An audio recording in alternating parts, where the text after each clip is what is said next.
ഇന്ന് നമ്മൾ ഉണ്ടാക്കാൻ പോണത് ബീറ്റ്റൂട്ട് പച്ചടിയാണ്. അതിന് ബീറ്റ്റൂട്ട് കുറച്ച് ഗ്രേറ്റ് ചെയ്ത് വെച്ചത്, പിന്നെ തൈര്, തേങ്ങയും പച്ചമുളകും കടുകും അരച്ചെടുക്കണം അല്ലേ ചേച്ചി? അരച്ചെടുക്കണം. നന്നായി അരയണം? വേണ്ട, ഒരുവിധം.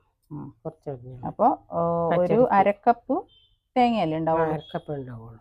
പിന്നെ 2 പച്ചമുളകും, കുറച്ച് ഒരു 1/2 ടീസ്പൂൺ കടുക് അല്ലേ? അത്ര മതി. ഇതൊന്ന് അരച്ചെടുക്കണം. കുറച്ച് തൈര് ഒഴിച്ച് തേങ്ങ അരച്ചെടുത്തതാണ് നമ്മൾ പച്ചമുളകും കടുകും ചേർത്തിട്ട്. അതിൽ കുറച്ച് തൈരും കൂടെ ഒഴിച്ചിട്ട് നന്നായി ഒന്ന് അരഞ്ഞ് കിട്ടാൻ. വെള്ളം ഒഴിച്ച് അരക്കണ്ട വിചാരിച്ചിട്ട് കുറച്ച് തൈര് ഒഴിച്ചരച്ച പിന്നെ വെള്ളം കൂടില്ലല്ലോ. ശരി. അരച്ചെടുത്തത് തേങ്ങയും പച്ചമുളകും കടുകും ഒരു 2 ടേബിൾ സ്പൂൺ തൈരും ചേർത്ത് ഒന്ന് അരച്ചെടുത്തു.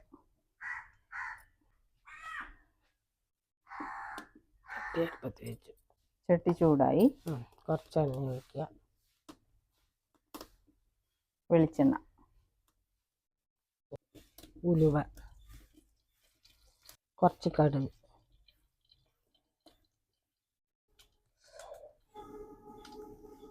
കടുകൊക്കെ പൊട്ടിയില്ലേ? വറ്റൽമുളക്, കറിവേപ്പില.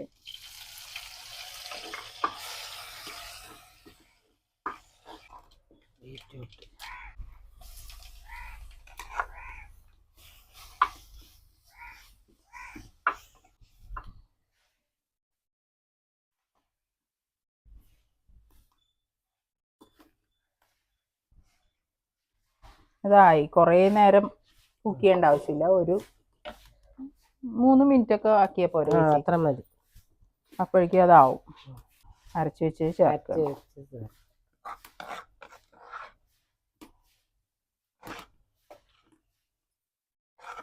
തേങ്ങ അരച്ചതിൽ നമ്മൾ വെള്ളം ചേർത്തിട്ടില്ല, തൈര് ചേർത്തിട്ടാണ് അരച്ചത്.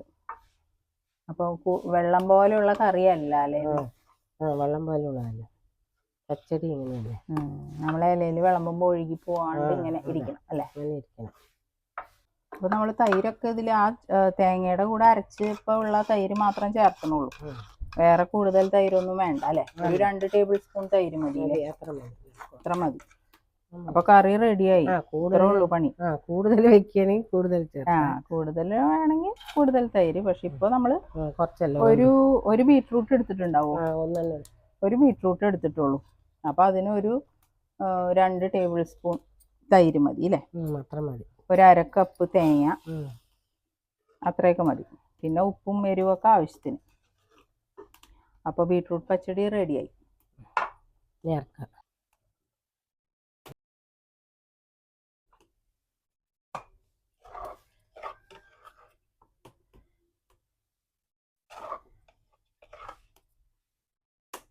എല്ലാവരും ഉണ്ടാക്കി നോക്കുക. എളുപ്പത്തിൽ ഉണ്ടാക്കാം.